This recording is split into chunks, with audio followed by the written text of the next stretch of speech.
This is the Teacher Talking Time podcast.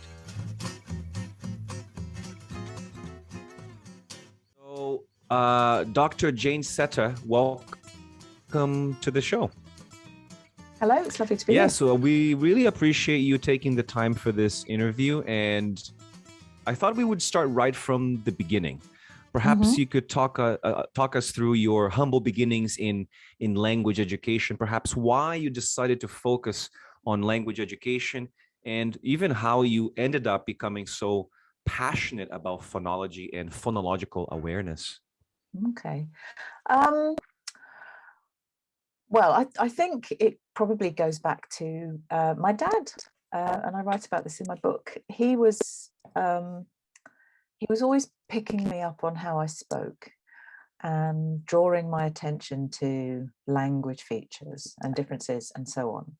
And it wasn't until much later that I realized that this is because he was from a very working class background in London.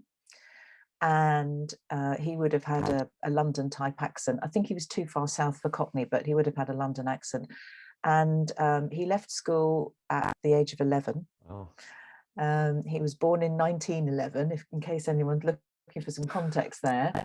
So before the First World War. And he was working in Covent Garden Market, selling fruit and veg, is what I understand. And he wanted a better job, and he realized that in order to do that he would have to change the way that he spoke, and so he did, and he eventually got work in a bank, and I've got some very cute pictures of him in a sort of bank uniform, and he was a very, very young man, and this experience had led him to decide that he didn't want me to be held back by the way that I spoke. And so he corrected me all the time. I mean, it was challenging sometimes. But yes, he'd pick me up on things that he wasn't happy about, or he didn't think were standard, thought were non-standard features and so on.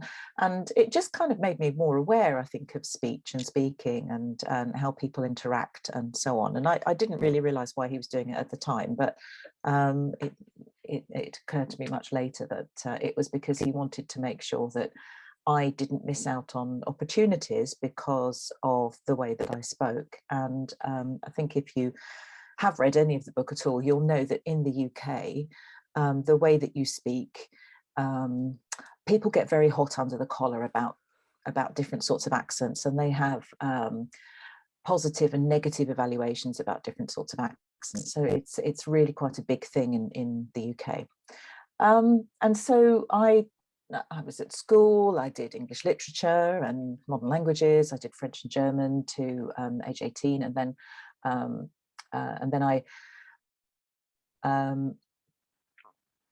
went to university, and I did language studies, linguistics, and English literature. I had to do a joint degree, otherwise I wouldn't have done English literature at all, but that's how it went.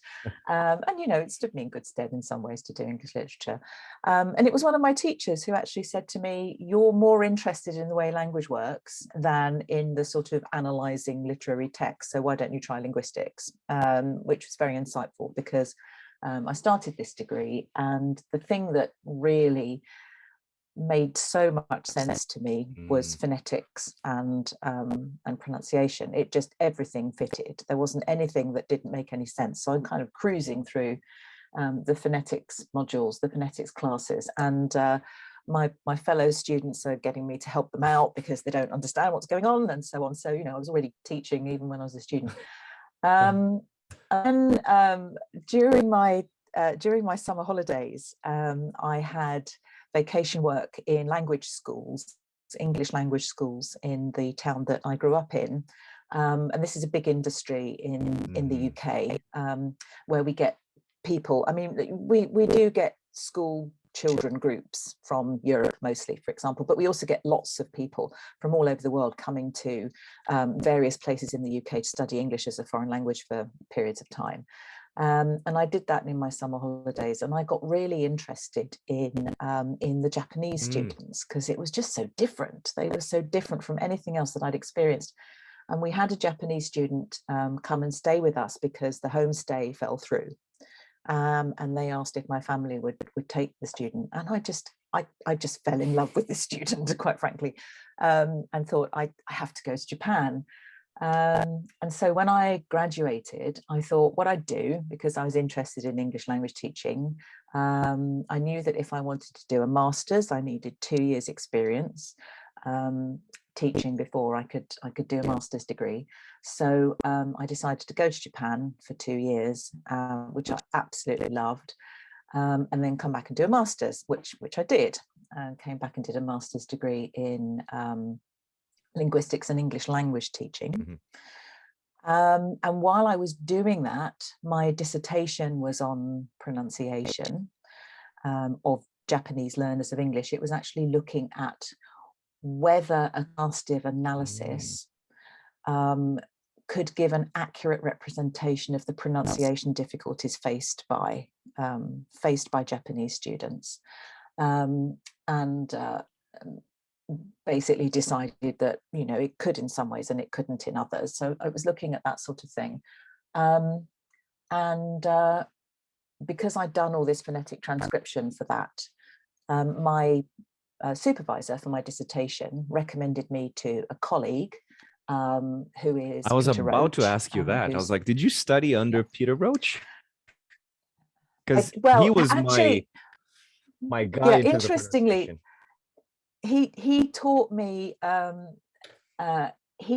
to program in BBC Basic for language teaching. So he didn't actually teach me any phonetics. Yeah, he was teaching a module on that on this program, which was interesting. So he's never taught me phonetics, but he employed me to work on the Cambridge English Pronouncing Dictionary with him, as a kind of researcher and eventually a co-editor, and supervised my PhD thesis. So that's how I came to know Peter. That was at the University of Leeds at the time.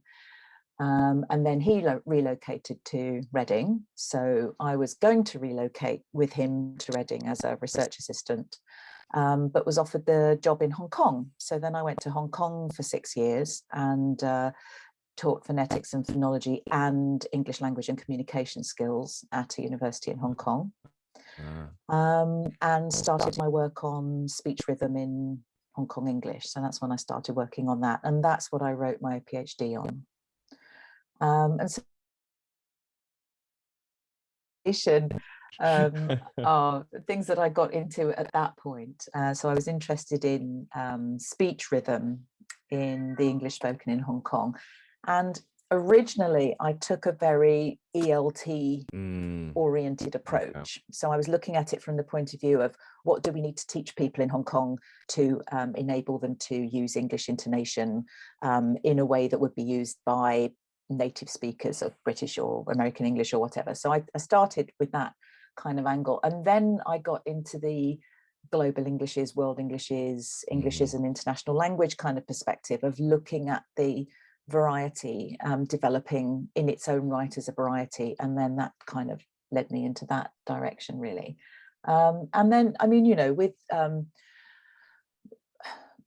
with all of that sort of stuff, looking at global Englishes and teaching English as a global language, and the whole issue of native speaker versus non-native speaker teachers, and accent prejudice, and the fact that if you are a non-native speaker teacher, we've got research that shows that people don't feel they're a good enough model of pronunciation. But if you're looking at it from a global English's point of view, rather than an ELT, EFL point of view, then it's a very different sort of perspective. So, so I kind of got into it from that angle.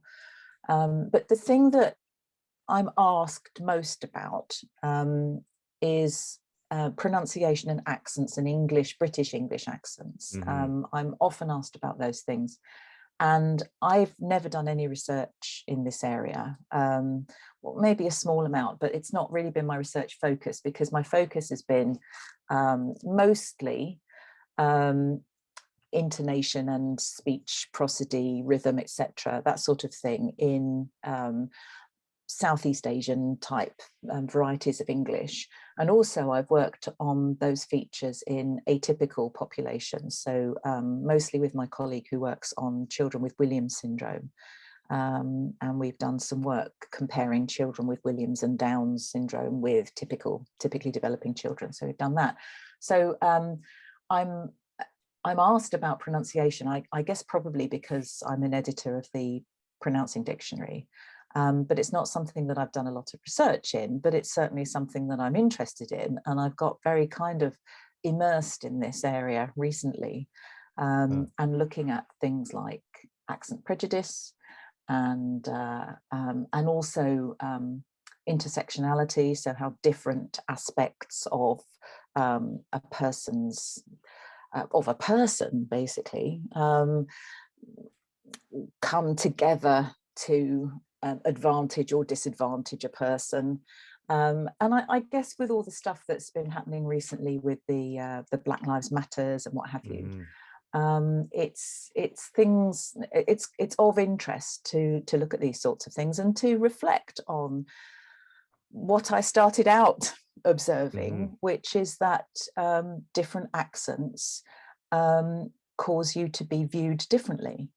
So, I mean, I was on BBC Radio Kent fairly recently with somebody who was a local DJ to Kent, and I noticed when I listened back to it that you could hear a lot more of my features of speech that I would have had when I was younger, because I'm talking to somebody who's from an area of the country that's where I grew up. So that was kind of interesting. And I guess the less formal I am, the more likely I am to sound like that. Very interesting. But you know, my accent is not received pronunciation by any stretch, and non-native speakers of English often think that my accent is received pronunciation. I was going to say it was. No, it's to not. me, it is.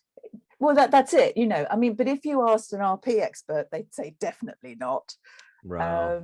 And you know, if you'd ask another phonetician, I mean, I spent time in the US with the original American editor of the Pronouncing Dictionary, and he said, "Oh, you've got a really interestingly diphthongal fleece vowel," and that's kind of, so instead of saying fleece or key, saying key, that sort of thing, fleece, and that's a feature of my accent. So it, you know, it's things that you don't notice about yourself. And then you kind of go back and you think, oh yes, I need to learn to listen a bit more analytically to that again and work out what it is I'm doing. But I have what's often described as a Southern standard British English accent. It's that kind of accent. So it's not a million miles away from RP, but it's really not RP. It's not that. And I guess you could say it was had features of estuary English, which is by some considered to be an accent and others not. And occasionally, because I lived for 8 years in Yorkshire, so I spent 4 years in York doing my first degree, and then another 4 years living in Leeds, which are both in Yorkshire. Occasionally, I have a Yorkshire vowel come out, and it's really weird, and I don't know why it does that. Yeah, occasionally, but not very often. I don't tend to have. I don't tend to say Bath. I will tend to say Bath, not Bath, but occasionally something comes out that's interesting. Yeah, and then I'm thinking, oh, where did that come from? And also sometimes I think you sort of, as an English language teacher, you kind of develop a particular way of speaking to enable yourself to be better understood by people who are maybe less fluent in the language. So, you know, sometimes you find that you're speaking differently because of that. Right. So, yeah, so that's it, really. That's my sort of potted history. Oof. There's a lot to unpack here, Jane. Loads, yeah. Loads here. I think we could start by, I'm very interested in the story about your dad, because you said something that in order for him to get a better job, he had to change the way he spoke. What did he do exactly to change the way he spoke? Because I think that's a question that I always think about, specifically for language learners who want to change the way they speak to sound more like a certain group of people or a certain nationality. Yeah. And I think your dad didn't have access to the internet in 1911. So Well, what I did he mean, you know, do? he was born in 1911, so he wouldn't have been trying to access the internet anyway at that age. I mean, the short answer is I don't know. He passed away in 1992. And although I've sort of come to realize later that that's what happened, I don't actually know what he did. But I will tell you that he was a very strongly self-motivated person, and that he would have listened to the way that these people spoke who had these different jobs, and he would have actively changed the way that he spoke through doing so. So thinking, I want to be in this group, so I'm going to listen to how those people sound and change that. And I can't say that, I mean, he didn't have an RP accent at all. It wasn't that he suddenly became an RP speaker, but he was much closer to standard than I remember some of his brothers and sisters being. And again, you know, I mean, they were quite old when I was born. But I do remember one of his brothers sounding very London, for example. And you're kind of thinking, could these two people be from the same family because they sound so different? But they had different motivations in life. You know, they wanted different things, and so they sounded interesting. And I don't know whether his family used to say to him, you know, you need, if you want to get a better job, you're going to have to speak differently. But it's very, I mean, it's My Fair Lady basically for men, isn't it? What he did, because she was a Covent Garden flower seller, and she wanted to be a lady in a flower shop, and he was a Covent Garden fruit and veg seller, and decided that he wanted to have a job that earned more money and had more status. Whether his motivations were in order to, you know, better support a family, I don't know. I really don't know why he did it, but it's clear that he did. Which kind of makes the story really interesting, I think. It is very interesting. And even the fact that you said that he was actually correcting you because he didn't want you to sound the way he sounded. And again, we're going to kind of like talk about your article later on, but how did you feel when your dad corrected you? And what kinds of corrections was he making? A lot of it was grammar, to be honest. So rather than pronunciation, I don't remember him picking me up on things like glottal stops. And I know that glottal stops are something that worry some people a lot in the UK, for example. But very quickly, just to interrupt you, just so people know, can you tell us what a glottal stop is? A glottal stop. Okay, so if we take a word like butter, if I pronounce it with a glottal stop, it will be butter. And for your American audience, a lot of American speakers will say butter, for example, with that kind of sound. But it's interesting, the glottal stop is gaining currency in some American English accents. I've heard it more, and I've noticed that people have done some research showing that that's the case. So an interesting feature. So that's what a glottal stop is. So I don't remember him picking me up on that, but I mean, he was always very keen that I should. Now, what was the word he used to use? It wasn't speak nicely. It was, and it wasn't speak clearly. There was a phrase, and I'm trying to remember what it was. That's okay. But I mean, he'd pick me up on things like, so a dialect feature. I mean, basically, the area that I grew up in the southeast of England, was right on the eastern end of Kent. And a lot of people from London moved out of London slums, or were moved out of London slums after the war. And a lot of them settled in that sort of area of the country, and also in Essex, which is to the north, on either side of the Thames estuary. And so you get a lot of London type features in the accents that are spoken in Kent now, whereas originally it sounded very different. There aren't many speakers that have the original Kent accent left anymore. But there are a lot of London features, and glottal stops are among them. But it was also some of the dialect forms. So things like, and this is something again that turns up in My Fair Lady, things like saying them shoes instead of those shoes.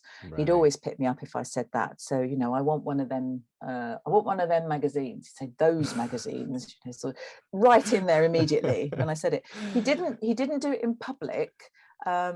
Which is another bugbear, but he always did it. If we were at home, he would always pick me up on it. Nicely spoken. I think that was his phrase. He wanted me to be nicely spoken, and that was all about pronouncing things clearly, and also not using dialect forms that were away from the standard, basically. So it was that kind of thing. But yes, as I say, I didn't, until I knew more about his history, I wouldn't have realized that his motivation for doing that was probably because he wanted to make sure that I was not held back by the way that I spoke, which is something that happens in the UK. So yeah, it's an interesting guy, really. No, I mean, lots of interesting lessons there. I'm wondering if one day you actually hope to, because I feel like your dad somehow primed you into becoming who you are, in a way, based on the story that you just shared. Yeah, but also my mum loved musicals, so we'd sit that kind of Saturday afternoon on the television. There'd be sport on one channel and musicals on the other. And you know, this was the 1970s when there was only 2 channels, and in the UK. And so, you know, my dad would, if he was in, he'd want to watch the football. But my mum and I, we liked musicals. And My Fair Lady was, I think, my favourite musical, just because I loved the dresses and I loved Audrey Hepburn, and this whole kind of language thing was going on, which is obviously something I was very familiar with. So I think also with my mum, the fact that we used to sit and watch musicals together, that sort of thing, was also an influence. So I can't say it was all my dad, but yeah. You mentioned something that eventually we should spend more time talking about, but I think I'm going to pivot to that and then we can kind of return.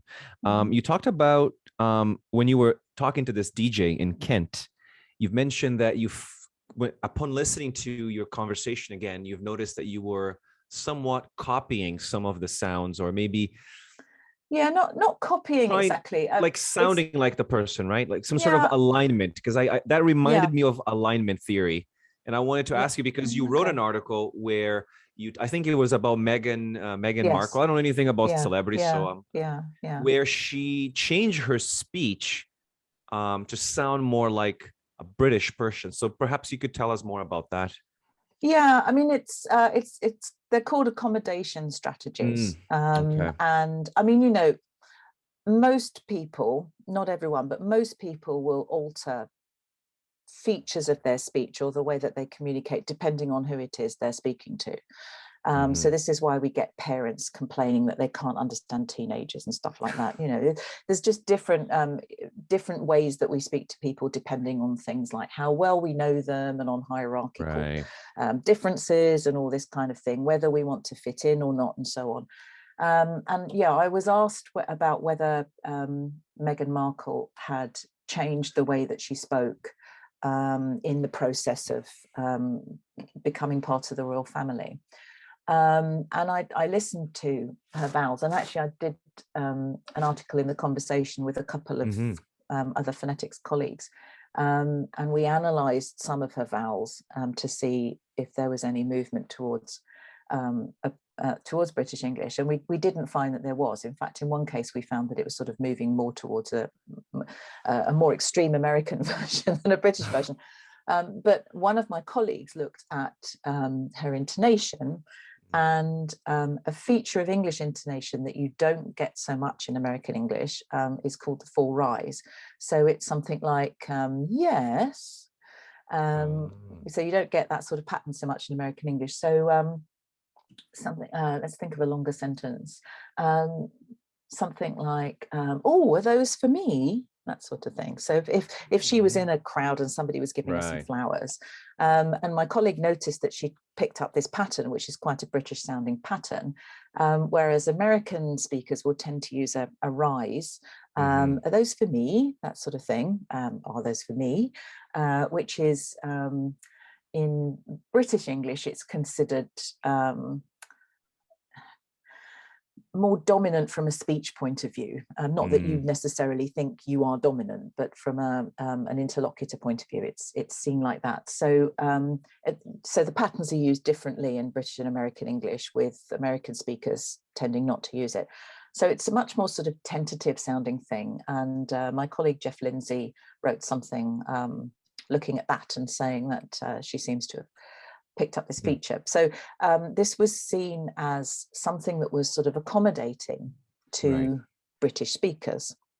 By using this pattern, it was more a pattern they were used to and less dominant, so therefore less kind of demanding sounding, and softer, more tentative, that sort of thing. So it was looking at whether she was doing that. And I mean, we didn't have an awful lot of footage, to be honest, and I spent quite a lot of time trying to see if there were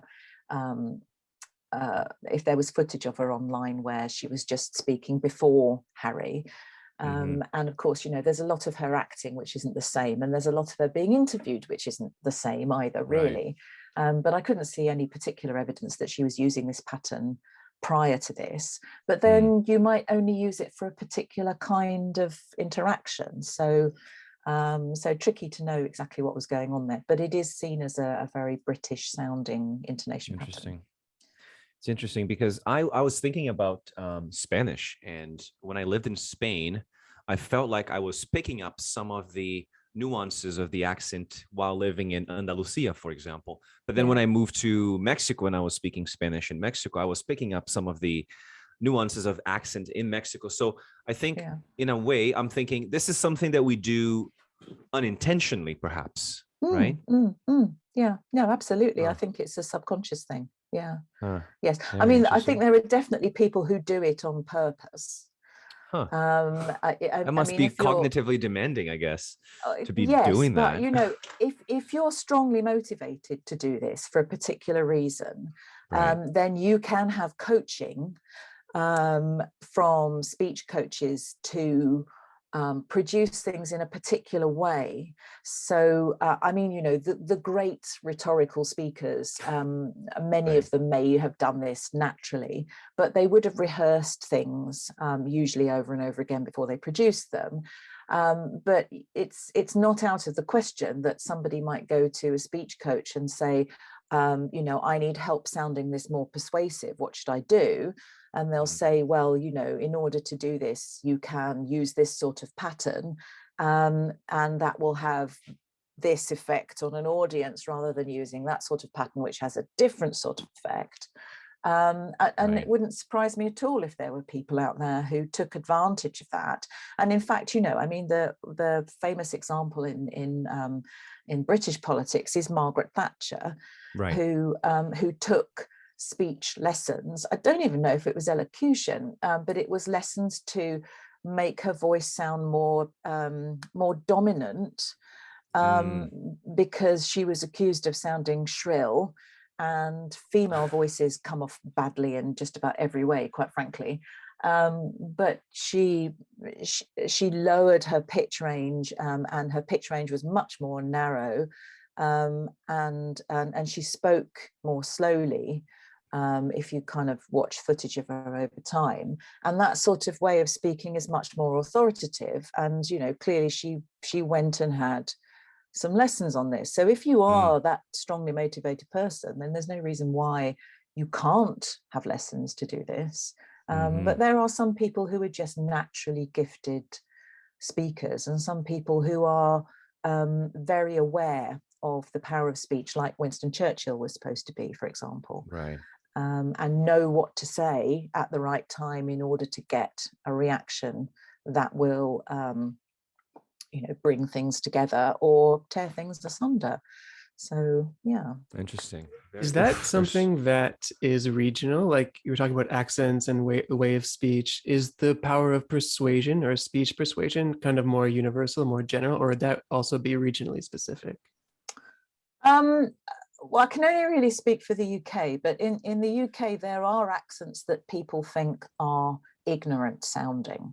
Really? So if you adopt one of these, or if you have one of these accents, it doesn't matter whether you are the most informed person in the world. If you speak a truth using this accent, you are much less likely to have that accepted than if somebody with a more standard sounding accent speaks that same truth.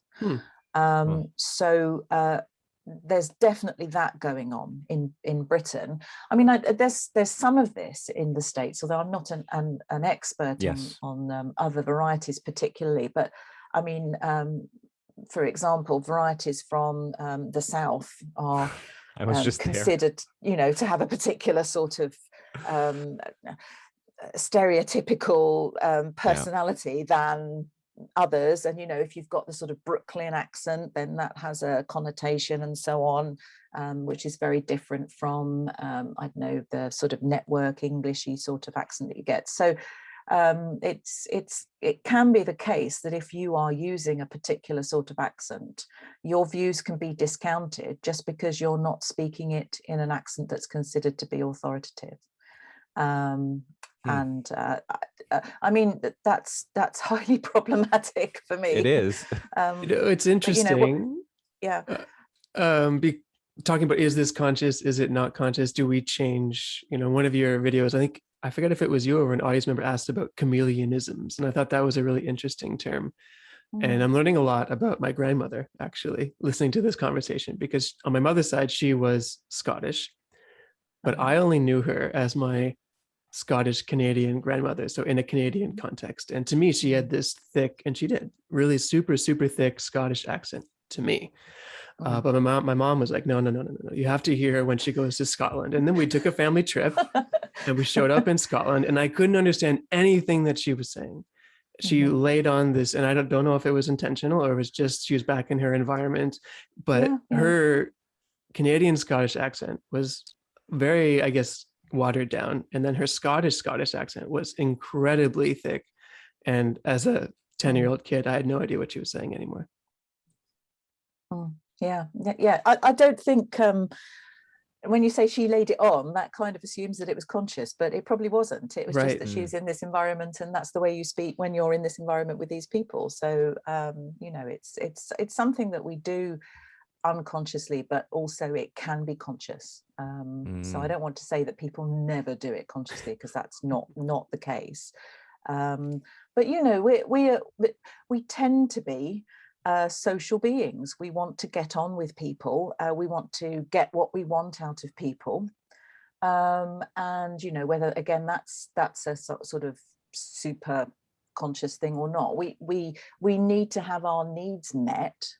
And often in order to do that, we'll change the way that we speak without even realizing we're doing it, because we've worked out, our brain somewhere subconsciously has worked out that if we say something in a particular way to a particular group, we're less likely to get our needs met, whatever those needs are, whether emotional or physical or whatever, or transactional, than if you say it in a different sort of way. So but yeah, it's I guess it varies. If there's a continuum, there'll be, you know, extremely conscious, changing the way that you speak, and less conscious, and anywhere in between.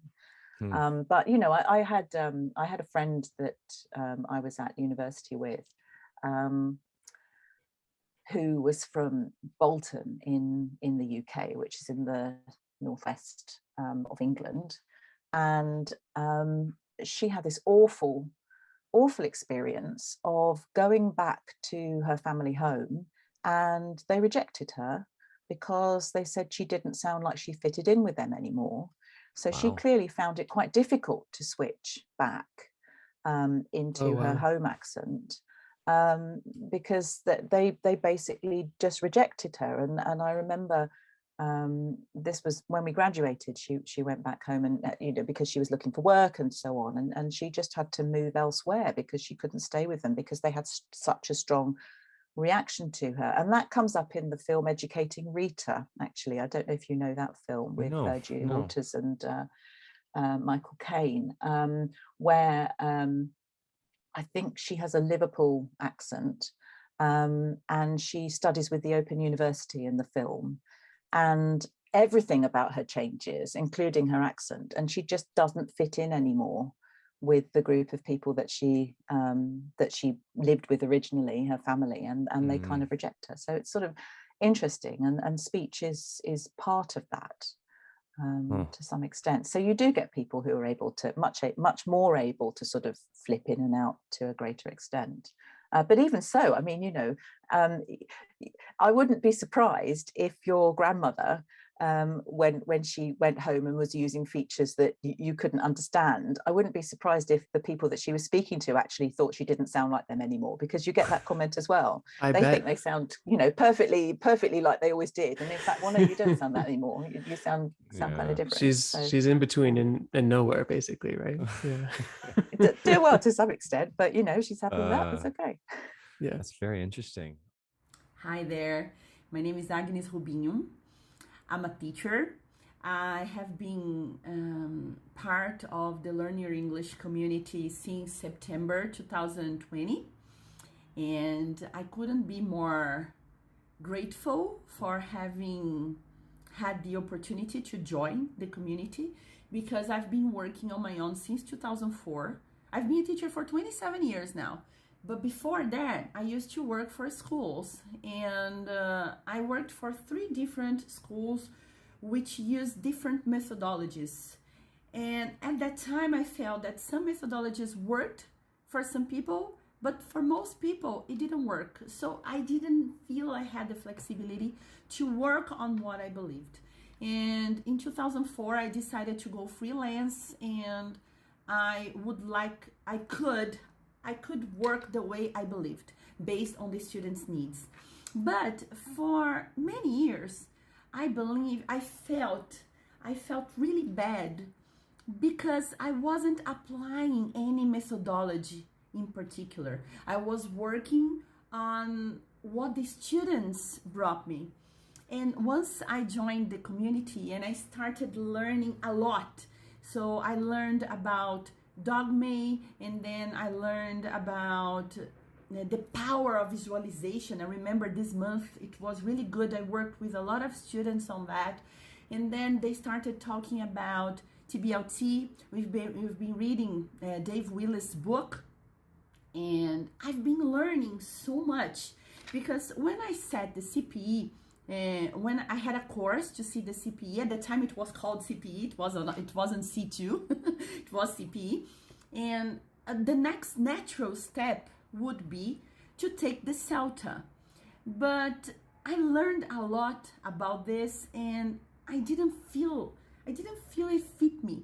I didn't like the way I learned about CELTA, and I decided not to keep on studying. I just had a postgraduate course in English in my country, but it still didn't help me. It still didn't teach me. It wasn't practical, and I was still working on what I believed with my students. So for a while, I felt like a fraud, because I was working on my own ideas. And then Learn Your English came and showed me that it's possible to apply a methodology based on the students' needs.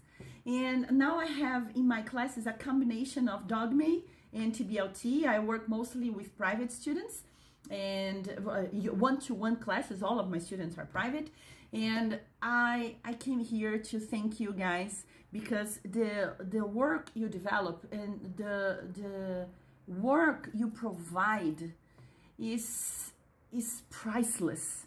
And every teacher I talk to, I go like, oh, okay, I meet a new teacher online. I meet a new teacher on Instagram. I say, oh, you should go to Learn Your English. You should learn what these guys are teaching, because this is the future. And now I don't feel like a fraud anymore, because now there is a reason why I felt I needed to work like that. Yeah, so there is evidence behind it, and now I'm learning how to apply it. My classes have improved by leaps and bounds, and I know it's been long, like for almost 4 minutes speaking, but I can't express how grateful I am for you guys in a short time. It has to be long, because it's the best choice I made.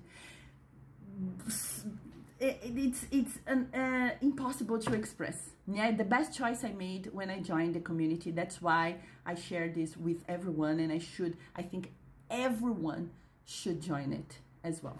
Thank you. Thank you. I couldn't be more grateful. Thank you, guys. Take care.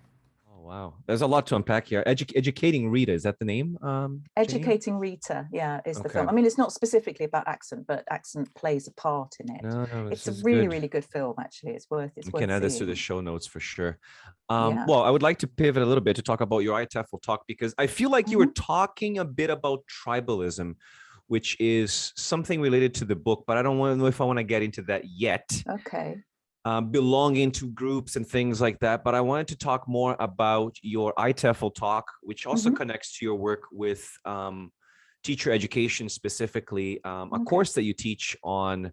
I think the title is Essential Phonetics. And a lot of teachers, and Andrew and I, we have Learn Your English, and we have been working with a lot of teachers from all over the world.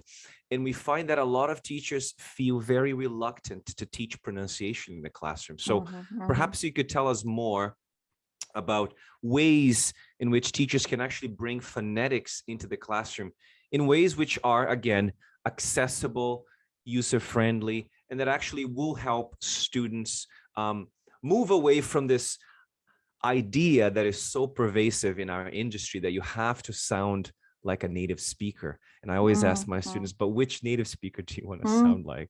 Well, exactly. Right? Yes, yeah. Do you mean the plenary that I did for IATEFL, Yes. where we were looking at intonation and Yeah. so on? Okay, so a bit of a story behind that. So the president at the time, Marjorie Rosenberg, she said, I really want to have you as a speaker, and I want you to bring in your sort of musical background as well. So that's why there's all this kind of singing going on in it. I think I'm not sure that the one that they published, I don't think they could actually publish the songs because of copyright issues. So I don't know if they're on there, but she wanted me to bring some of the songs in that we do with students on the summer course in English phonetics at UCL. Because it's just kind of making it fun, really. So I was talking about that. But the talk was largely focusing on intonation and teaching intonation and what sort of features of intonation were useful to be taught and so on. And moving away from trying to teach people to emulate native speaker models, like you say, which native speaker, and focus more on things which are of communicative importance. And it's generally accepted that the most communicatively important thing from the point of view of intonation is where the focus is placed. So the focus placement of the utterance, because the listener is listening for that to be able to understand the meaning of the speaker, quite frankly. So it was sort of looking at that, really.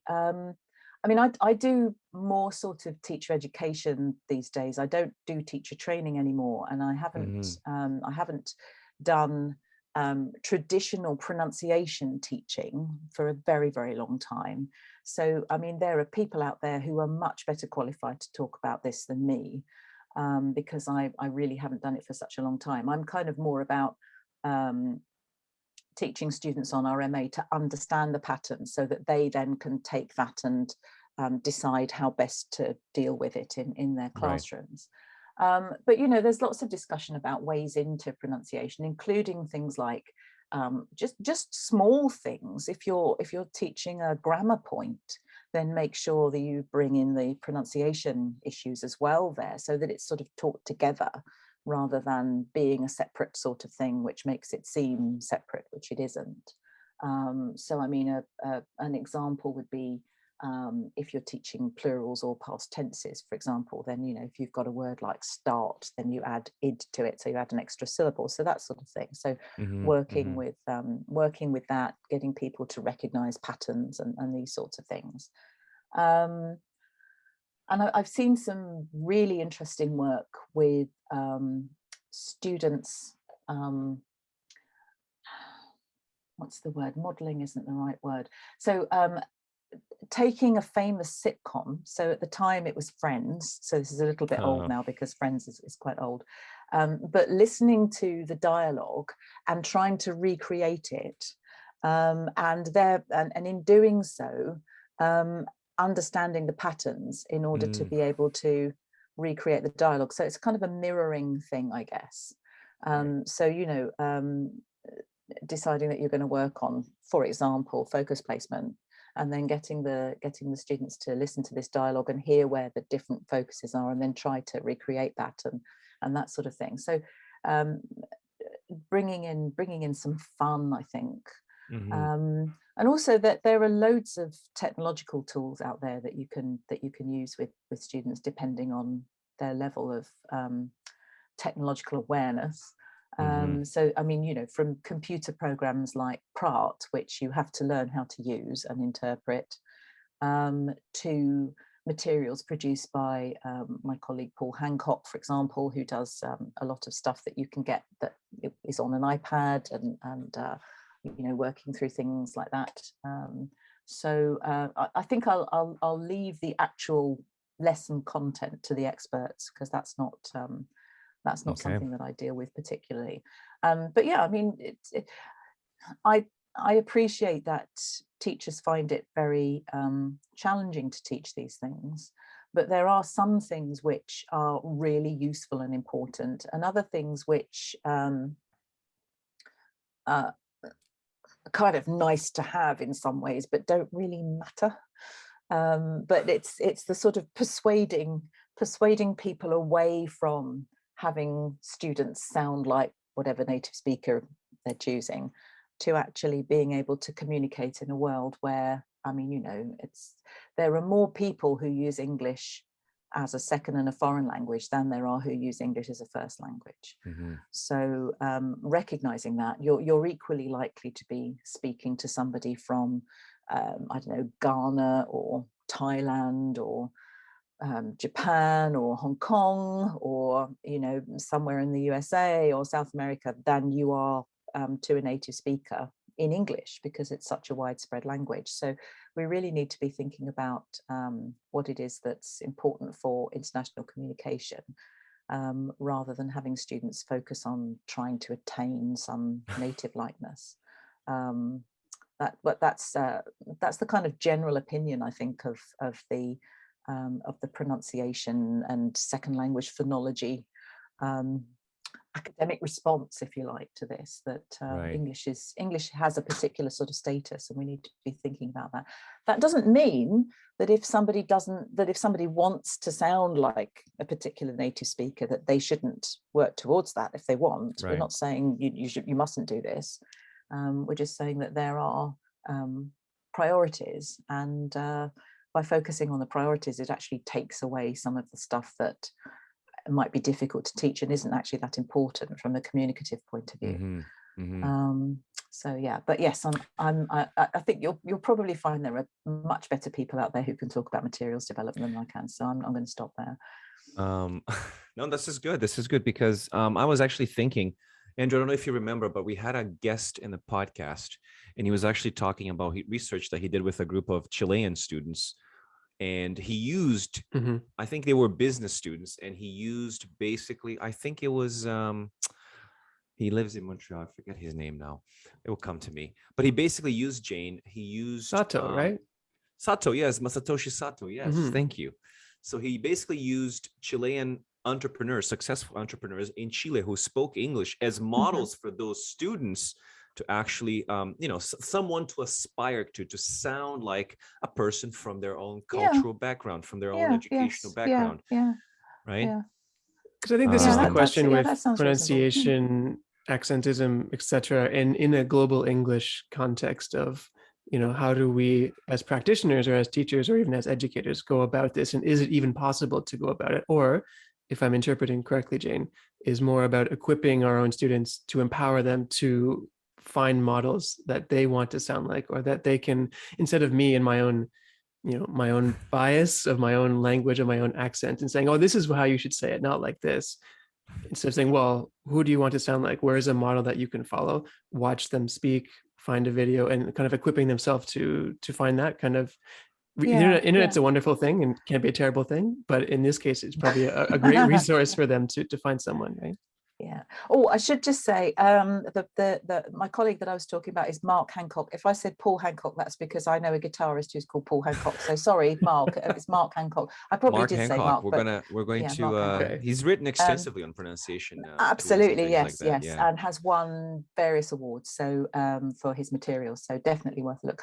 Yeah, I mean, I think your identity as a speaker is important. And you know, there are people who don't want to sound like British or American speakers. They want to sound like themselves, you know, speaking English in the way that they speak it. I mean, much like I do, much like you guys do, you know, we're speaking English in a way that's us. So why shouldn't everybody be afforded this? As long as you're clearly spoken and you are understood, and you have the skills to be able to adapt, the accommodation skills to do that. And also, I mean, being trained to listen analytically is really useful as well. And there are some approaches to pronunciation teaching that use something called high variability phonetic training, which is where, rather than, you know, having one model for something, you're trained by listening to a variety of speakers producing whatever it is that you want the learners to focus on, and then they get used to hearing the same thing in a variety of different, you know, spoken in a variety of different ways. I mean, it's a very kind of particular sort of methodology. It's largely used in research, but it's very successful. They found that it's quite successful to train learners like this, and that when they then go out into the real world, in inverted commas, that they're used to listening to a variety of people, and so they're better able to cope with that sort of thing, you know. And that seems really sensible. I mean, it's not the case that most people are going to be using English in a vacuum. I mean, there are instances where people are doing it as a subject that you have to pass, like maths or something. You do get that still. But for a lot of people, they want to be able to communicate effectively in English. And in order to do that, you have to be ready for all of these voices, and you have to be able to understand how to get what you want out of the communication. So how to communicate effectively yourself, and how to ask people to say something again, and so on, in order to be able to cooperate in the conversation, I think. So there's lots of that sort of stuff that comes up in pronunciation teaching as well, the whole accommodation skills sort of thing, which is, you know, another interesting area.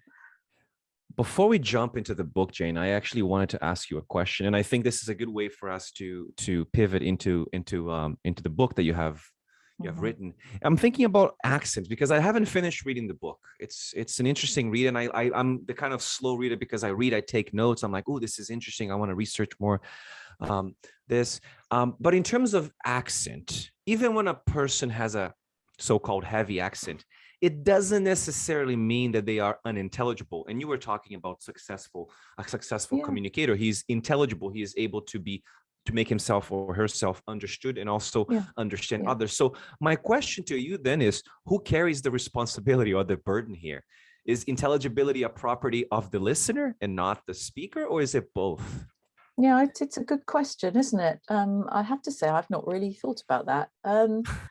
I mean, I think, you know, the onus has to be on the speaker to produce speech which is as clear as possible, whether it's spoken with one accent or another.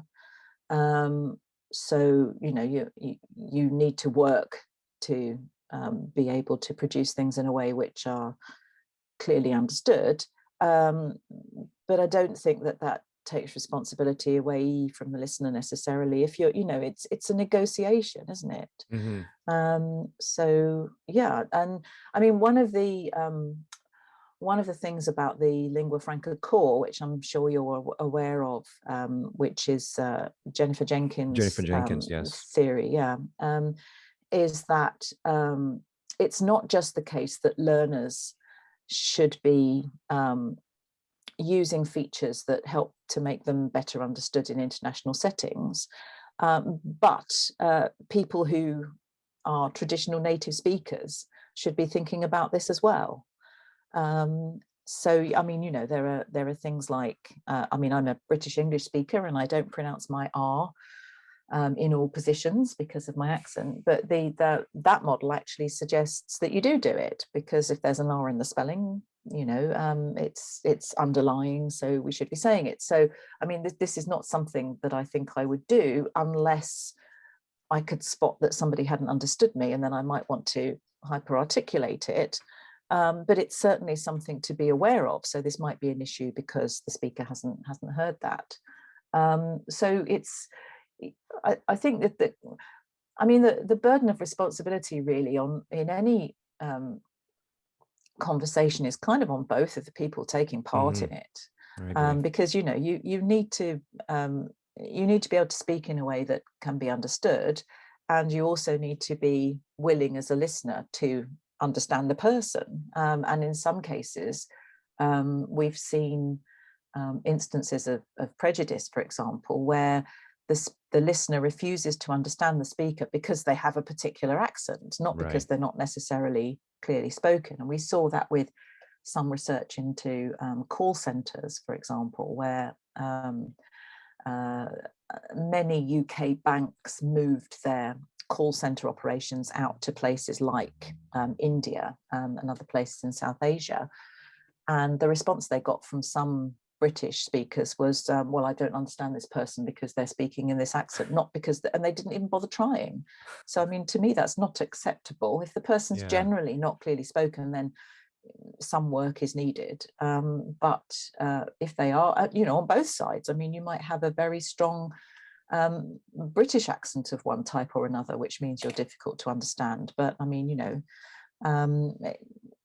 usually you'll find a common ground somewhere. You're like your Scottish Canadian grandmother. You'll speak one way in some context and another way in another, and you'll know when that is, and you'll be able to change. So people often do that. Always took me a few days when we went to Scotland to adjust my ears, but I got there. To accommodate. Yes. No, I mean, it's supposed to be the case that it takes about 4 seconds to start processing a new voice. Really? Because we just have to get used to the patterns of the voice. And this is supposed to be why when you telephone somebody, and it's someone you don't know, or if you don't know them, we have all of these things that you say at the start of a phone call. I mean, in the UK, you used to pick up the phone and say the number. And that would be enough time for the listener to tune into your voice, assuming that it didn't have an accent that made it really difficult to understand. But, when you've been in a context long enough, you start to recognize the features, because the brain, it's very interested in patterns. And if there are patterns there, it will start to recognize them. And it may take more or less time, depending on how complex the patterns are. But, from a processing point of view, it takes us a little while just to kind of gauge somebody's voice before we can start understanding them, just generally in conversations, let alone bringing in other features. 4 seconds. Apparently, I can't remember where I read that. I mean, this is something that I read years and years ago when I was doing my first degree. It's true. It's true, because I'm reminded of the research of John Field. John Field? John Field. John Field. Yes. Yeah. John Field talks a lot about this. He talks about, like, before you actually ask your students to listen to something and take notes or answer questions, you let them listen to something for about 10 to 15 seconds, just to get them to tune in to the voice, to basically, that now it connects. There you go. That was a light bulb moment for me in there. So if you're a native speaker, if we're using that term, if you're a native speaker of a language and you're listening to another native speaker, then 4 seconds. If you're a non-native speaker, then maybe you need more time, because the patterns are all very, very different. So that kind of makes sense. Right. Okay, let's jump into the book, because I want to talk about the book. I haven't finished the book, but the book is great so far. So those of you who are listening to the podcast, thank you. Jane, the book, Your Voice Speaks Volumes. So I don't want to give any spoilers, but I wanted to talk more about your writing process, because I like writing, and I'm always interested in people's writing process. So what does it look like for you? Like, when you were doing the writing sessions for the books, do they look like, you would sit and write down like pages and pages? Or when you sit down, is it an empty page? Is it like bits and pieces that you've noted after like having a glass of wine? It's like, oh, I had an idea. I'm going to write about this. Like, what is actually in front of you when you start writing? After a glass of wine, I think that's probably dangerous. Incidentally, if you could hear my cat, we're not murdering him. He makes this awful noise. He's 19 years old. And What? he is as deaf as a Wow. post, and he just likes to wander around the house yelling. So I've had Nice. people kind of rush out of the room who were staying, going, "What's somebody doing to the cat?" Nothing. He's just bored. Anyway, so he may come and visit, but yeah, he's much too old to jump up. He doesn't jump up anymore. What's his name? His name is Ozzy. Ozzy. Yeah, Okay. and he's a sweetie. But anyway, Ozzy's welcome anytime. yeah. So my writing process. Oh boy. Goodness me. When did you have the idea? Because I mean, like, what was the genesis of the book? When did it start? It's kind of a book I've wanted to write for some time, because I'm involved in well, as you'll know if you've read the book, and incidentally, get the paperback, the most recent edition, because there are some corrections. So if you want to know what the corrections are, I can tell you. But there's a massive error on page 14, which I'm just horrified at. I probably didn't even notice. No, a lot of people haven't. That's the thing. There's only one reviewer that actually picked it up, and I thought, oh goodness me, no. Anyway, yeah. So the paperback was out at the end of July. So get that. One, it's cheaper, and two, it has corrections. So here he is. Come on then. Come and say hello to everybody. Come on, very quickly. Oh, he just wants to be part of this. Yeah, there he is. There he is. Yeah. Hi, Ozzy. So, okay, now you see me. If you're listening to the audio only version, it's a beautiful black cat. Ozzy's beautiful. Yeah. He's lovely. Oh, now he's gone off complaining. Anyway, he's probably run out of food or something. What was I talking about? The book. Yes. That's his accent too, right? Yeah, that's his current accent. Yes.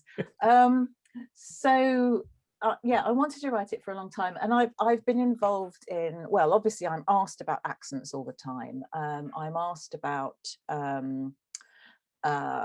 forensic speaker comparison, because I've in the past I've worked in that sort of area. I've worked as I say with children with speech and language deficits. I've worked with he must want food. I don't know why he's still here. We can take a break, you know that, right? We're allowed to take a quick break. No, it just actually, should I just check he's got some food? Yeah, give me a moment. Of course. I'll be right back. No problem. Oh dear. Come on then. Come on. Aussie break. Aussie break. I was watching a podcast. It was 4 hours long, Andrew. Oh 4 hours God. long. And they have like beers and they're drinking and they're talking, because it's really a conversation. Right. I think that's what makes the podcast so interesting. It all connects now, man. Like the whole John Field. Oh, that makes sense. 4 seconds. That's really cool. It's what we did in the Teaching Listening Made Easy. It's the what do you call it? Fine tuning. Like there's a name we had a name for that in the course. But yeah, like tuning your ear or something. Yeah. Accommodating. I don't know. Accommodating or calibration. That's it. That's calibration. The word. You calibrate your ears when you're listening to someone. Oh, I hope this is actually going to stay in the recording. I really want this. We'll see. This to yeah. Okay, if you wanted to, yeah. But that makes sense too, because we've all done this, where we have certain groups of students, and you play a talk or a recording, and there's an accent that they've never heard before. In the first 3 or 4 seconds, they're like, "Oh no, I don't understand anything." Like, and then well, they of course, just, of course you don't. If you've never heard this accent before, of course you're not going to. So give it 10 seconds, and then let's try again.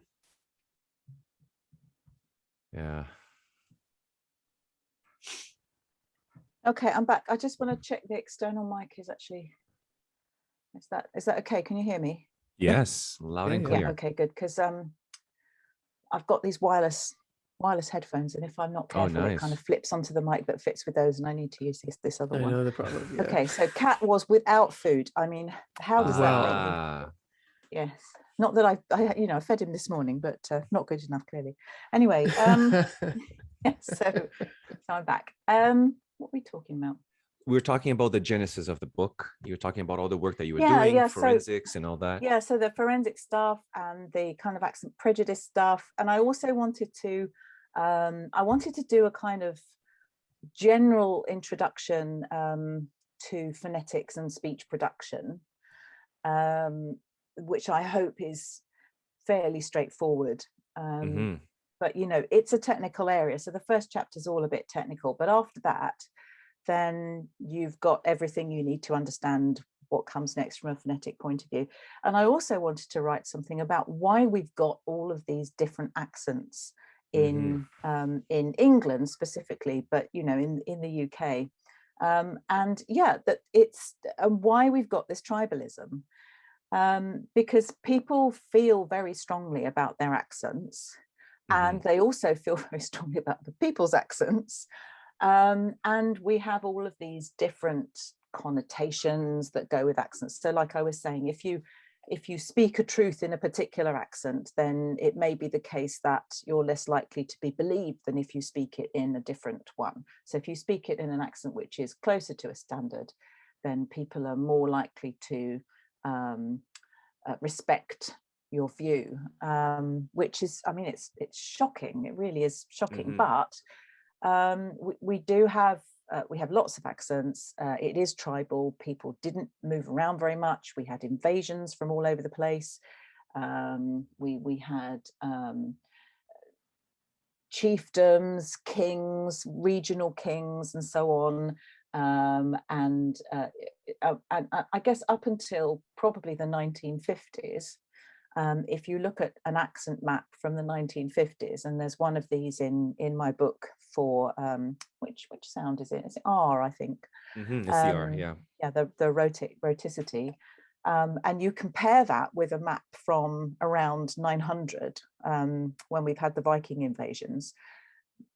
There are boundaries on those maps which match. So you can see that where there are areas of rhoticity and non-rhoticity in England, they match practically exactly with the areas that were settled by the Vikings or various Saxon tribes, or the people who were in Britain before the Saxons arrived, all of those different sorts of areas. So people just didn't really move around very much, which means you get this huge amount of loyalty to a particular region, to a particular accent. You can identify who's in your social group because of the way that they speak. You know who the people are who are a threat because they sound different. And it's still something that is there today. It's there now. And I mean, we had the Industrial Revolution, so we had lots of urban accents come along, and they were judged to be unattractive because they're kind of associated with manual work and all of this sort of thing, industrial manual work as opposed to farm work, which sounds very different. And also that the media hasn't helped because they perpetuate stereotypes. And in one of my chapters, which is on professional and performance voices, I interview, among other people, a voice coach who basically says, if a film or a British film or a television program decides they want somebody who's kind of funny but untrustworthy, they will pick somebody with a particular accent because of the connotations. Yeah, so we do have these connotations, and it's largely because of the history of the way that things developed.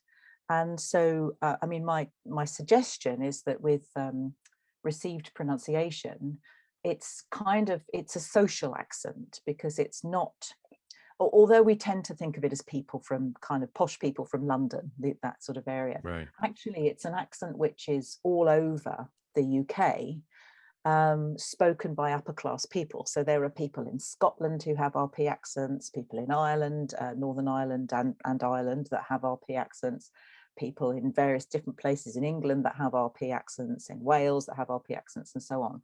So the accent is a social accent rather than a regional one. And my suggestion for this is that because it's associated with elites, that it's something that may have its genesis in the Norman invasions, because the only people that sort of travelled around the country were people that had the money to do so, and they tended to be royalty and people who were in a position to govern areas.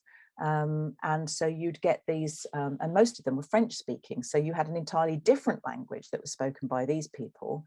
But then eventually, as educated elites, usually educated at public schools, and again, because you have the money for it, then we've got this accent that arises in the kind of, I don't know, it's public school pronunciation. That's what Daniel Jones called it.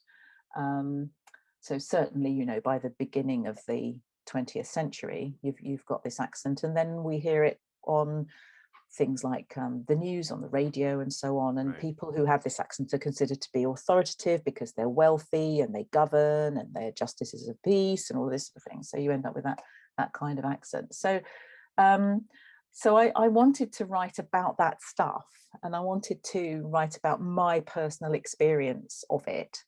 And so I pitched this idea.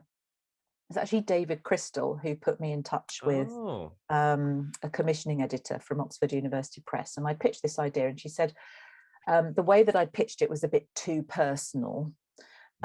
So I could have elements of my story in there, and there are elements of my story in there, but also I should make it more sort of general about the population of England, rather than, you know, focusing so much on myself. So there's kind of bits of me in there, experiences that I've had that speak to certain things, like the fact that if somebody if a male speaker has a low-pitched voice, you assume that they are large. There's a funny, I don't want to spoil the fun here, but there's a very funny story in the book, and I think you were talking about like a colleague that you said that his voice didn't really match his.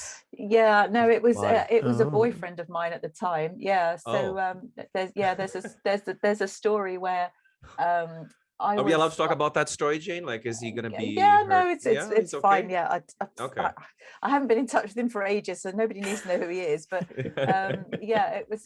I was at college, and I had a boyfriend at the time who had a particular sort of voice. His very, very low pitched voice, and I was on the phone to this the boyfriend.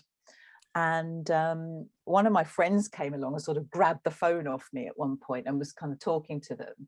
And they were speaking back. And then she was like, I see. Okay. It sounds really sexy, sort of thing. And so I okay. You know, so later on, I showed her a picture of the boyfriend. This is when we had photos. I was like, this is him. And she's like, right. Well, what are you expecting? You know, I think he's very sexy. It's clearly not her type, but you know, just by the person's voice, she was expecting this kind of rugby player type, you know, American football, huge bloke with big, you know, tall and all this sort of thing. He was quite tall actually, but he was quite sort of lanky and not particularly physically built, broad-shouldered or anything like that. And she was expecting something very different from the way that this person spoke. Hello everyone, how's it going? I'm Adriani. I just stopped by to ask you something. Do you know the community Learn Your English? No. Really? Well, you should. I've been part of this community for a month now. It's been an enriching experience for me. I like how committed the founders are to posting useful and amazing content in order to help us. Besides that, we have webinars, which is my favorite part because it is a moment where we have opportunity to talk with other teachers and to discuss topics related to teaching practice and how we can improve that.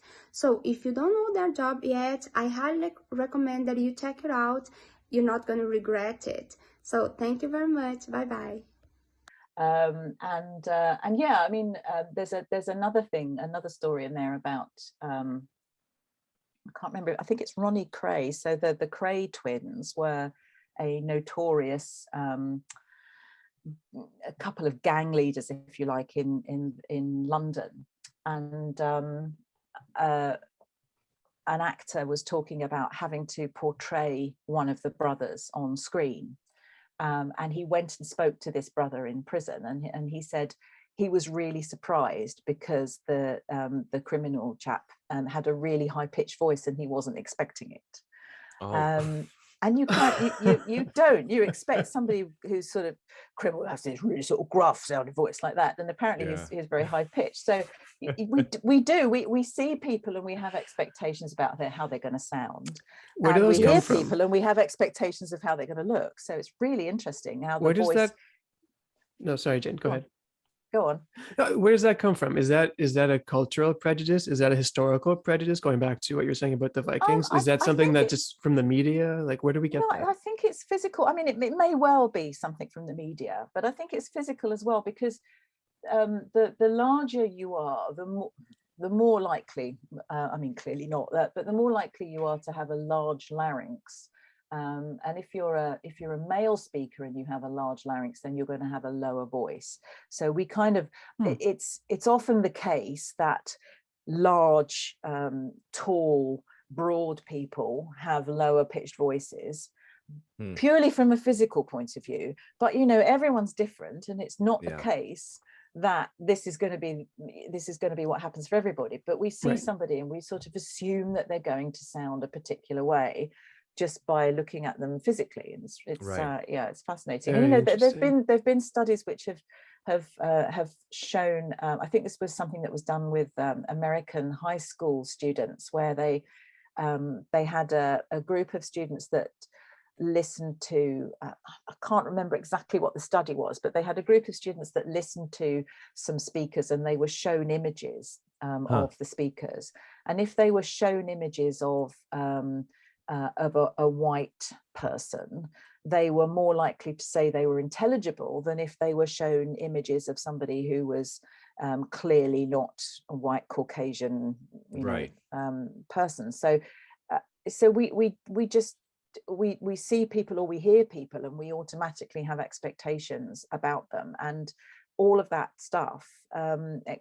We get really interesting effects if we mix it up and try to see how people are perceived. So so there's some of that in there as well. And fascinating. But you asked about my writing process. Yes. No, I'm not getting off that lightly. So what's my writing process like? I mean, when you write a book, you have to produce an outline, and you have to do all this stuff about marketing, what competitors there are, how it sits in the market, all of that sort of thing. But you have to produce a kind of outline of the contents of the book, and then you have to produce a sample chapter, and it goes off for review. So just sort of sitting down and working out what I wanted to have in it was part of the process. And then for writing, I mean, I did a lot of the kind of research where you go away and you read things, or you make a mental note about something, like you were saying. I was kind of bookmarking YouTube videos when things came up, or articles in the newspaper that I knew I wanted to mention, putting that somewhere so that it was in a place that I could find it easily, and then working out what I wanted to say. But I think to some extent, because I'm used to writing materials for my classes for university, some of it came from those sort of narratives. So thinking about how you present something in a way that gives people lots of examples so that they can understand how certain things work, or my take on how certain things work, or what research says about how certain things work. And one of the reviewers that I had actually mentioned that I've won a National Teaching Award in the UK. There's lots of people that have won them. But nice. Part of the reason that I've won this is because I'm an excellent teacher in higher education. And I think that actually helped a lot writing it, because I'm always thinking about how can I explain this better? How can I give you an example so that you know what it is I mean? How much evidence do I have to bring in here? How much can I have that's hypothetical, based on real events, but actually not the actual event itself, and changing the names and so on. I interviewed people. So for the performance voices one, I interviewed some radio personalities, and for the one on transgender voice, I interviewed some transgender. I haven't gotten to that chapter. So it's there. Chapter 6, I think. Yeah. So I wanted to ask people what they thought and about all of that. And the transgender stuff is just I find it fascinating. I'm gonna get there. And also, you know, again, if you see someone and they open their mouth and produce something that sounds like it's from a gender you're not expecting, let's put it that way, then it makes it very difficult for them to be the person they want to be, because they're perceived so differently, even if they look. So, you know, it's a really, really fascinating area. And I think it's the title of the book too, Jane, because I really like the title. Your voice speaks volume. And there's a quote in the book where you basically talk about this unconscious linguistic bias. And I quote you exactly here: the moment you open your mouth and you utter that first phrase, conclusions are drawn, decisions are made. And I think you've spoken a little bit about those conclusions and decisions that are made. Perhaps maybe why did you choose the title "Your Voice Speaks Volumes"? Is it based on that quote? I didn't. You didn't? No, Oh. This was chosen by the commissioning editor. I had something okay. different, which I'm not even going to tell you, because it's not because I'm embarrassed about it, but I just didn't. I don't think it works as well. But no, she said, I think we need something different. And she said, what about this? And I said, you know, that's great. That is really, really good. And so, yeah, this is why we have commissioning editors. You know, they know what makes a good title. So I can write a research paper and put a title on it. You know, whatever. It's a research paper. People might read it. Some people might read it. Some people might not read it. But you know, but if you're going to write a book, you need a title that's going to grab attention. And this is what we have these very, very clever people in the publishing houses for. And I'm sure there are people who come up with their titles, but I thought this one was much better than anything that I could have come up with. It's very clever as well, I think. It is. And also the way that they've done, I've actually, I don't know if you can see it, Let's but see I've got it here. Oh, you have the hardcover there. Yeah, this is the hard book, and the way that they've done this, they've used a different font for every word. I didn't even notice they did that on purpose because they're trying to sort of reflect variety, which I thought was good. So yeah, thought went into that, and it wasn't my thought. So you know, lots of my thought in the book, but the way that happened was, it wasn't anything to do with me. So thank you very much to Julia Steer, who's the commissioning editor. And if anybody is working with OUP and working with Julia, then you'll have a wonderful experience, because she's great. So yeah, wow, yeah. I mean, everyone, if you're watching this, if you're listening to this podcast, we highly recommend Jane's book, Your Voice Speaks Volumes. I'm only on chapter 3. Which is the one where men can make their voices sound sexy. Oh, that one. I think yes. Andrew had a question about that. Andrew, do you want to ask that question? I'll edit it around, because I had this whole thing planned. Okay, go ahead. That leads into what I think is the perfect podcast question, something that Mike, Leo, and I are very curious about, and that is, why can't men make their voices sound sexy? Yeah, this was so this was based on some research, again, not done by me, done by some other colleagues, but again, it's one of those things which is just really interesting. And it came to my attention because there's a show, actually I'm not sure if they're broadcasting it anymore, but there's a show, one of these kind of comedy panel show things on British television, called Duck Quacks Don't Echo. And so what they do is they give a statement, and then they get somebody to talk a bit about it. And then the panelists, who are all kind of comedians and personalities, have to kind of discuss this thing. And it's based on the premise that a duck quack doesn't echo. Don't ask me about that. I didn't watch that, so I can't tell you whether it's true or not. But anyway, so they got in touch with me because they found this paper that said men can't make their voices sound sexy, and they just wanted an expert, so a phonetician, to make a case for this, talk about this, and talk about why it was possibly true. And the research was based on the fact that they had a group of men and a group of women. They're all heterosexual, and they asked them to count to 1 to 10, I think it was, in a sort of normal way, which we call modal voice, just normally. And then they asked them to do it in a dominant way, a confident way, an intelligent way, and an attractive way, as if you were trying to attract a mate. So they asked them to do that. So count to 1 to 10, and obviously they need to choose something that is neutral from a language input point of view. So if you're saying, do you like chocolate, for example, some people find chocolate very sexy, so that's going to, you know, and they gave them some notes. So, you know, for the intelligent one, they said as if you're presenting something at a academic conference, and this sort of thing. So I think they got 20 men and 20 women to do this, and then they asked listeners to decide how dominant, confident, attractive, and what was the other one, intelligent, the voices sounded. So they got them to rate them, and what they found was that women are able to make their voices, or are judged when they're making their voices sound more sexy. When they were told to do this, they are judged to have a sexier voice than when they were doing modal voice, when they were just doing their normal voice. So whereas men were actually judged as less attractive when they did it. So that the men could make their voices sound more dominant, more confident, and more intelligent, but they couldn't make themselves sound sexy, whereas the women could make themselves sound more dominant, confident, intelligent, and sexy. But in some cases, it was less so, or for the other 3 parameters, it was less so than the men. But there was, you know,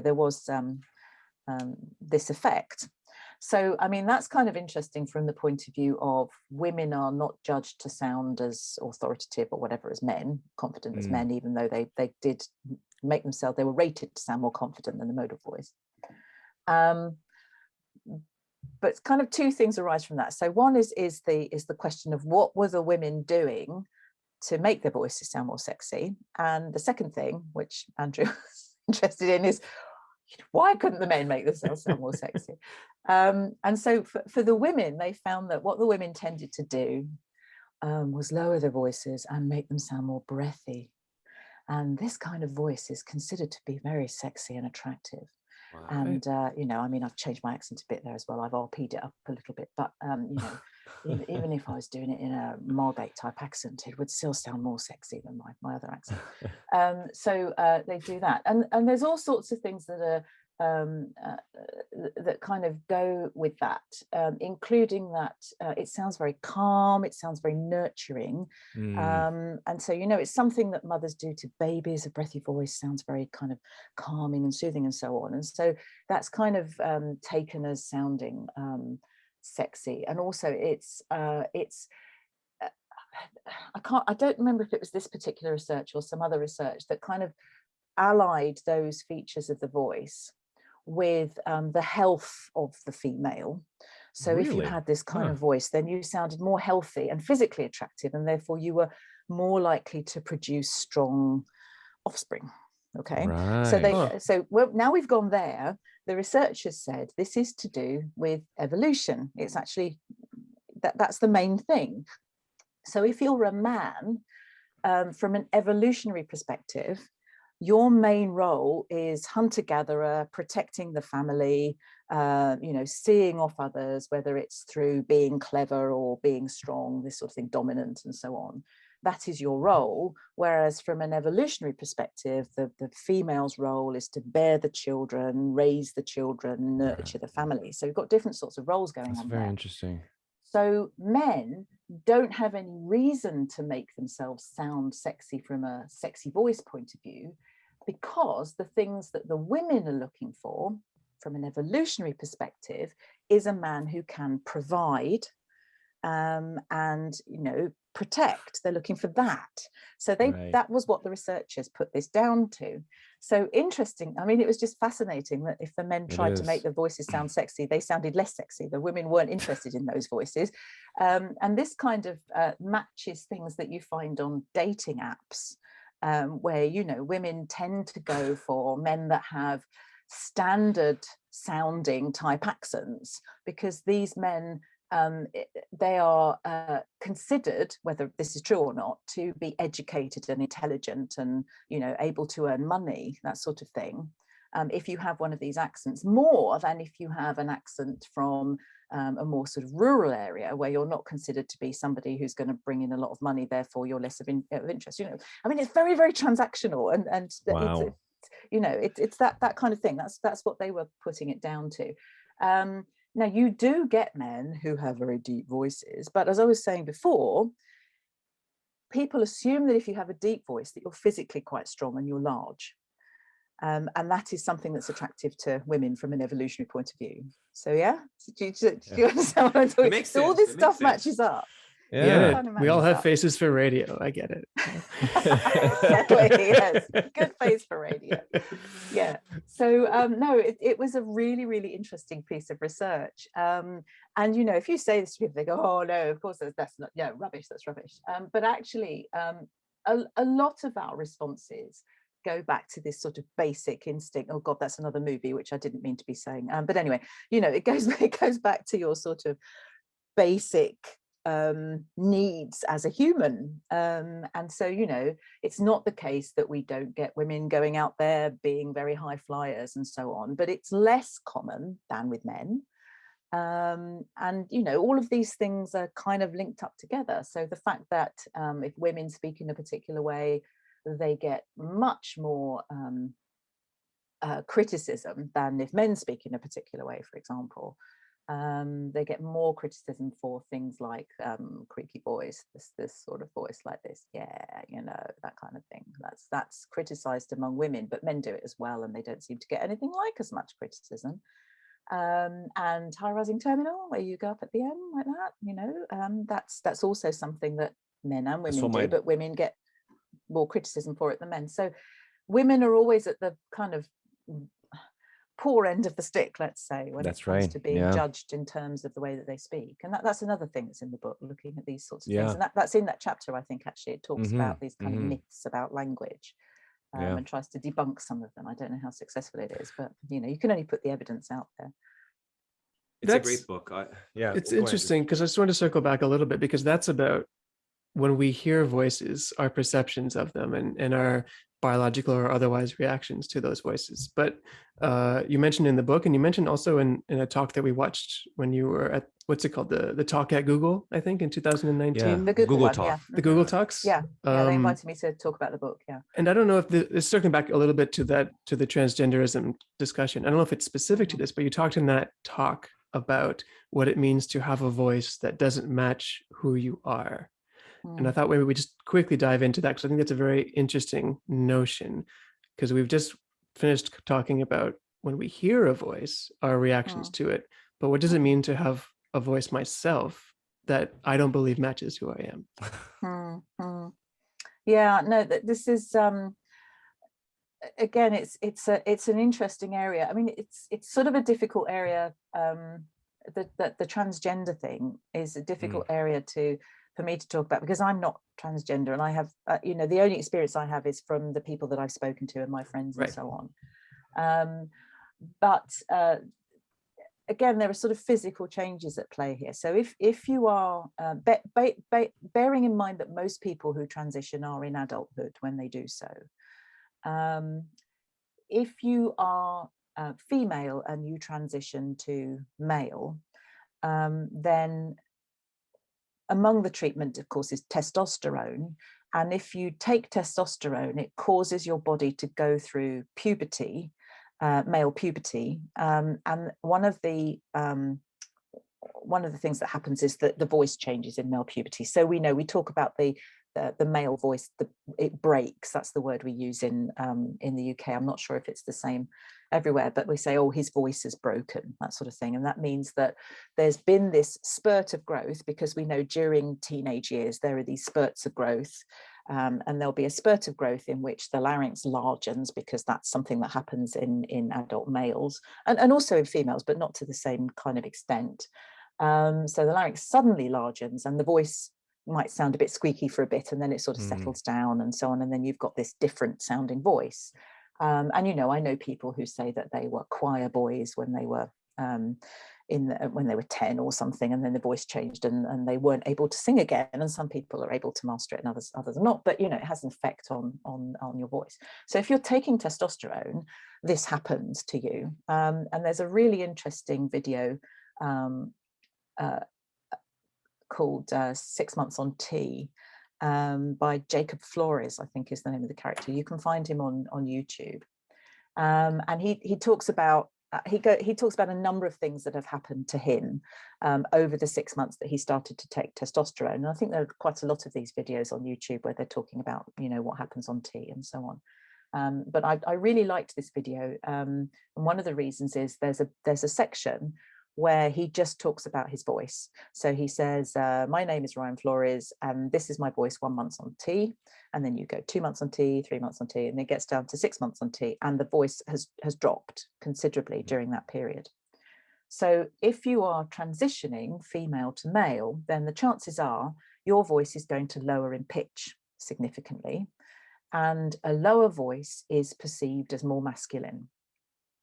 And one of the things I read for the book was, I think it was a master's thesis done by a student who was interviewing transgender speakers, and they were saying things like, yeah, you know, on the phone, I'm never misgendered now because I have this lower voice, and people just assume that I'm a man, you know, and I've transitioned from female to male, and I sound male, and it's great, and it's a real confidence booster if you sound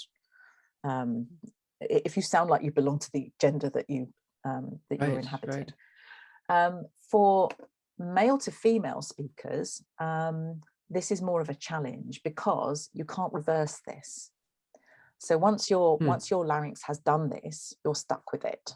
So you can either have surgery on your larynx or speech therapy to help you change the way that you speak. But a lot of speakers, and some of the ones I spoke to, found it really, really challenging to change the way that they spoke, particularly from a pitch point of view. But they were talking about different sorts of strategies that they would adopt to do this. And one of them was saying, for example, they adopt a more breathy sounding voice because this is more female sounding. It tends to be something that's female. And they have strategies like they pick up the phone and say, hello, this is Jane, you know, hello, this is Mary, so that you get a female name, and then you know that you're speaking to a female person.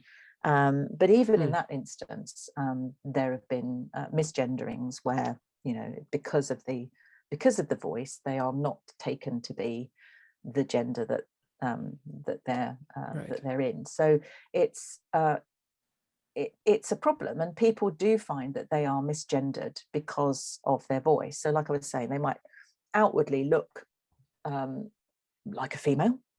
So we're talking about trans female. Cisgender is it's people who haven't transitioned and trans or you know, aren't interested in transitioning or whatever.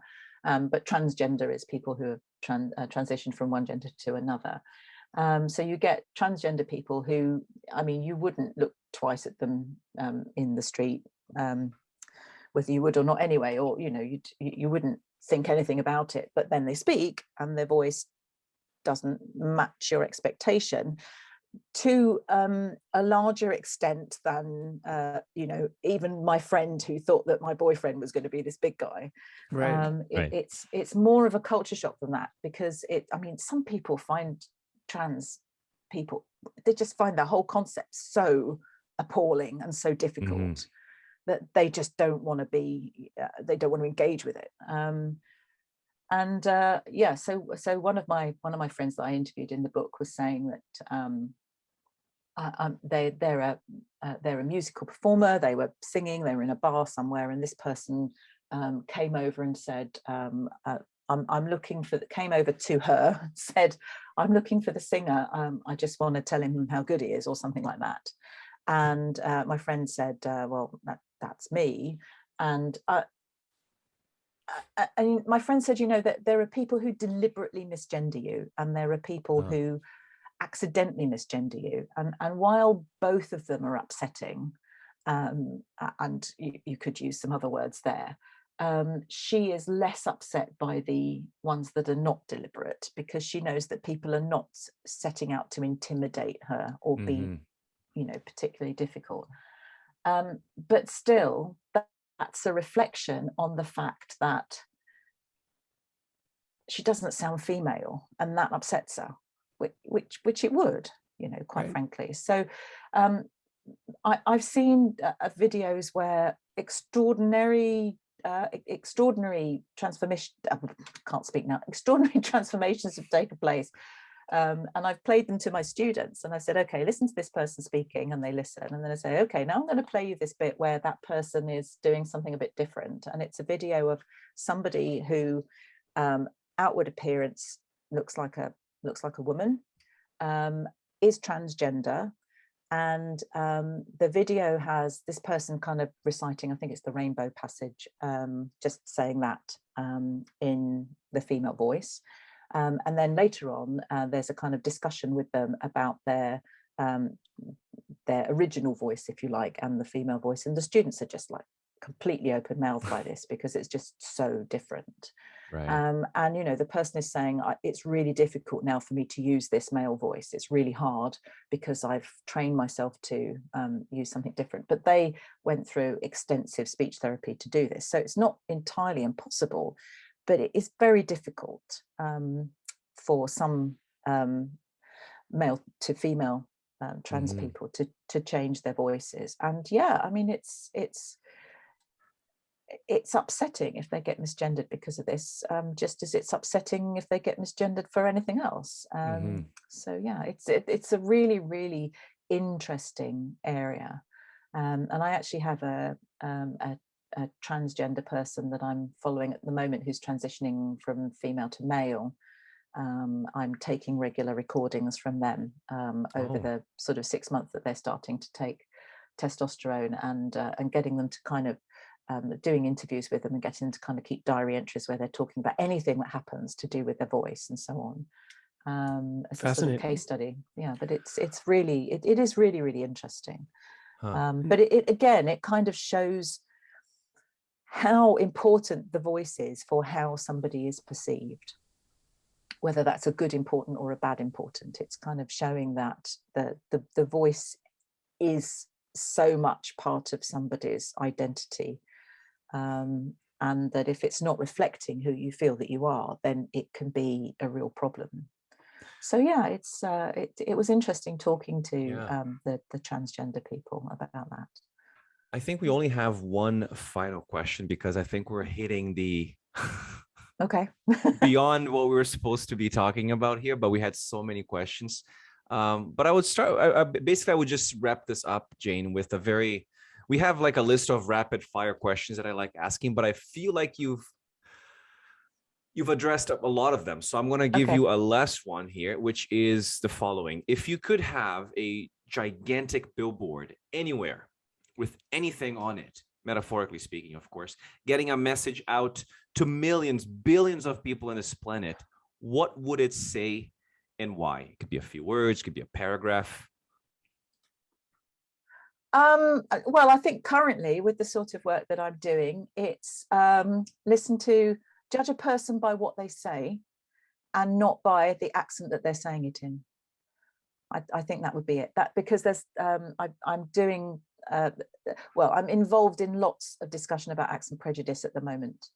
And very recently, there was an article in the Times, the Sunday Times newspaper, which was looking at a peer of the realm who has criticised a sports presenter who has a London type accent for poor pronunciation, but actually they're criticising them for an accent feature. And this person is somebody who was an international football player for the UK female team and knows all about football and all about all sorts of different kinds of sports, and is absolutely ideally placed, is a very sort of attractive, knowledgeable, enthusiastic presenter on the BBC, and people are laying into her because of her accent, and in this case laying into her because he said it was because she wasn't pronouncing things properly. But I mean, to me, understanding what this person has to say from the point of view of their expertise is so much more important than judging them on the fact that they have a particular kind of accent. So I think that would be it. It would be judge a person by what they say and not the accent they say it in. That's it.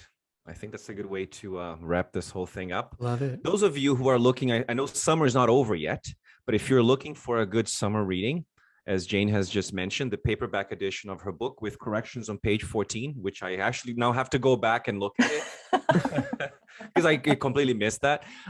I don't judge a book by its spelling problems. So anyway, no, this wasn't a spelling problem. This wasn't was a in spelling. the list. No, this was in the list of sounds, which is why the text is fine, but there's an error in the list of sounds that I just did not notice, and various people did not notice before it was published. So we have put it right in the paperback. So please get the paperback because it's correct.